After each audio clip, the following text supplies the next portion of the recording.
bienvenue aux recettes infectes. Cette semaine, spéciale rétro infect. Parce que c'est pas vrai que dans le temps, on faisait tout bouillir. Notre recette cette semaine, la banane, jambon, sauce hollandaise. Je pense pas qu'il y a de nom 100% plus descriptif de recette que ça. Alors j'ai décidé de lui trouver un nom un peu plus coquin, qui est le Bénédictine de Stoners. On a vraiment deux thématiques récurrentes dans l'émission, trouver des poils et aussi des recettes avec des bananes.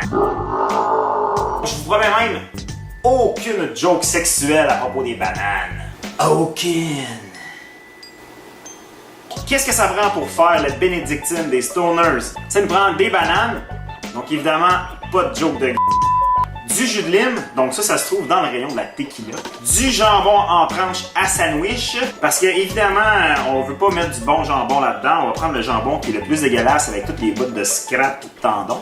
De la moutarde jaune puppy, parce que qui dit banane dit moutarde. Deux saveurs qui s'accordent très bien. De la sauce hollandaise en poudre, parce qu'évidemment, faire de la vraie sauce hollandaise prendrait sûrement moins de temps, donc on se complique la vie avec de la fausse.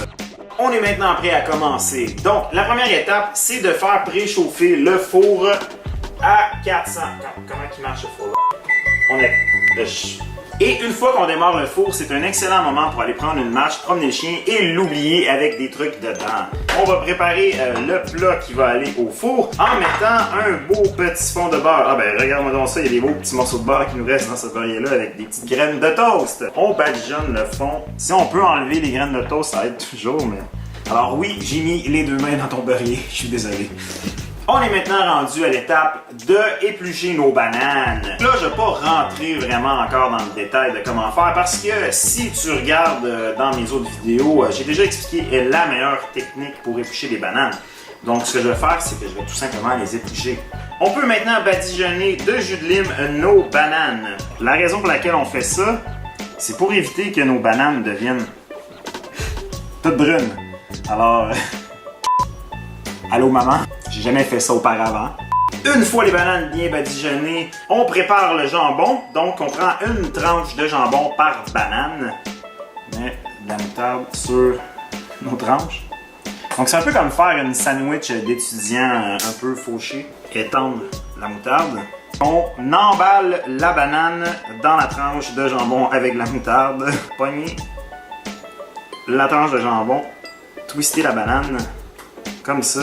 Si tu peux avoir des grosses tranches de jambon, c'est encore mieux parce que quand tu sers ça à tes invités puis ils savent pas vraiment qu'est-ce qu'ils mangent, ils ont toute une pièce de surprise quand ils se rendent compte qu'il y a une banane en dedans du jambon. Évidemment, on met les deux bananes dans notre plat qui va au four et on se questionne sur le sens de notre vie à pourquoi on fait cuire des bananes. Alors, on est maintenant rendu à préparer la sauce en poudre.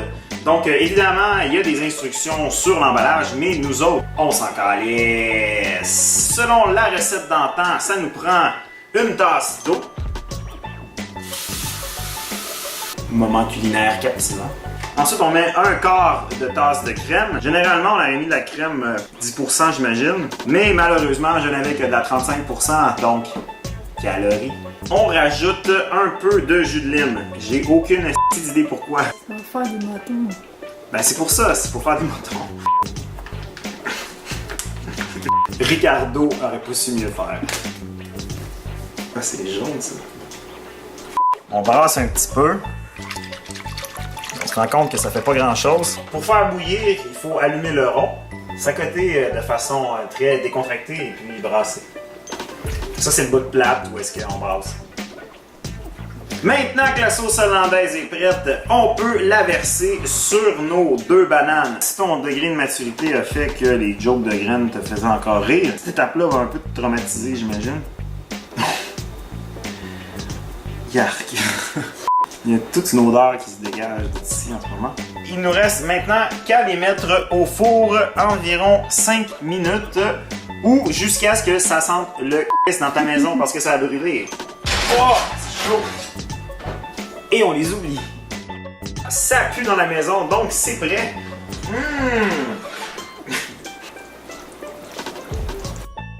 Et voilà, c'est maintenant rendu le moment de déguster avec Andréane. Donc, est-ce que t'as faim? Non. Ça sent la moutarde puis la banane. Es-tu prête à... Ça foire tout. On dirait que tout ce que ça a fait de la faire cuire, c'est la rendre vraiment molle. Bon appétit. Je vais vomir.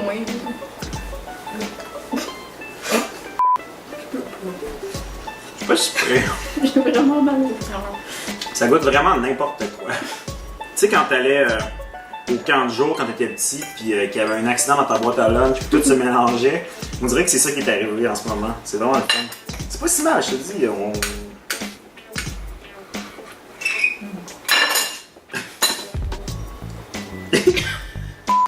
C'est spécial. Peut-être qu'il fallait pas mettre autant de moutarde aussi. Chaque bouchée est une négociation avec son foie.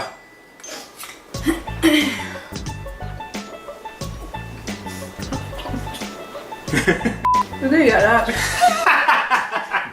Alors, ton verdict, Andréane, sur la recette de ce soir.